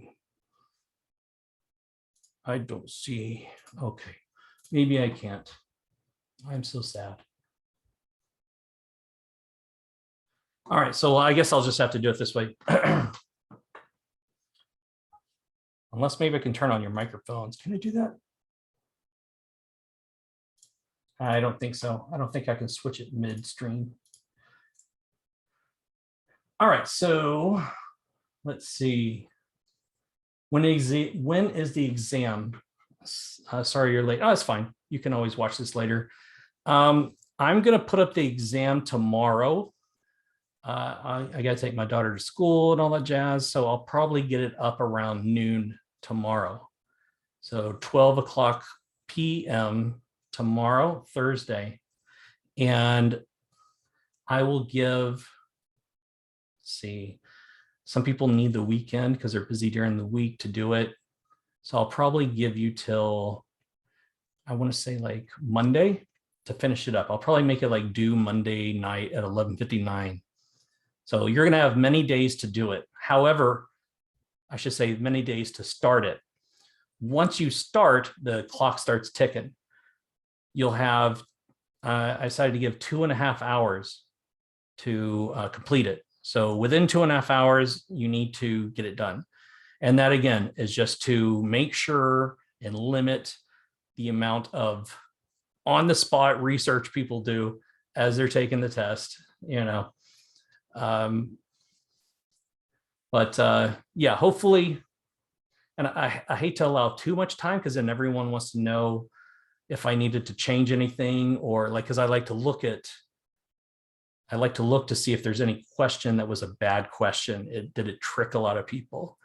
And I can't do that until everyone's done it. So, you know, I hate to give, you know, the absolute grade that anyone gets until I have them all in and I've had a chance to look, okay, that was a bad question. I got to give everyone that question, you know, give the points to that. So, but I'll do my best as fast as I can. Let's see. Where was I? Can I repeat the 3 main things we get from this section? Oh, from culture? Well, there was so much. I would suggest to go back and watch the video, but I wouldn't say necessarily 3 is the number. When I talked about 3, I was talking about the 3 theories, functionalism, conflict theory, and symbolic interactionism, how each of those are going to look at culture and the specifics of culture. I believe it was conflict. Oh, yeah. Symbolic interactionism. You'll be seeing that one. You'll see all 3 of those. Those are the 3 main theories that can explain most things. There are other theories, of course, that, you know, you'll read about and we'll go through. But in terms of an introduction course that this is, I would rather make sure and drill into your head with a screwdriver these 3 theories, because these will guide you through most of everything that you need to look at in life. Let's see. Okay, yeah. Is there any other questions? You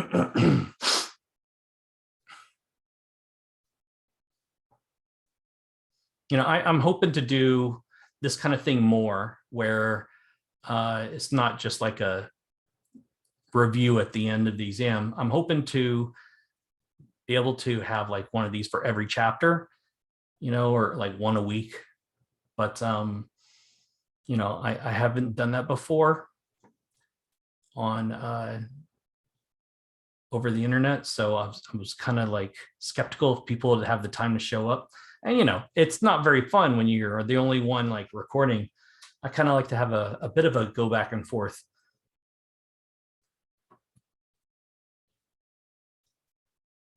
And sorry if I'm a little spacey at times. I tend to get pulled into one topic and start rambling. All right, any last questions?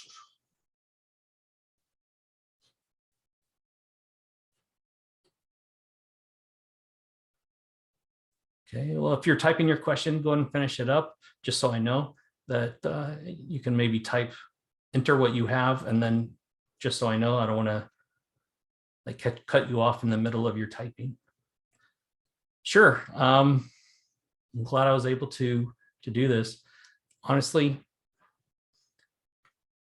the thing I like about teaching is talking with people, you know, and I know it's not the most exciting thing to have to do all the reading unless you're really interested in it.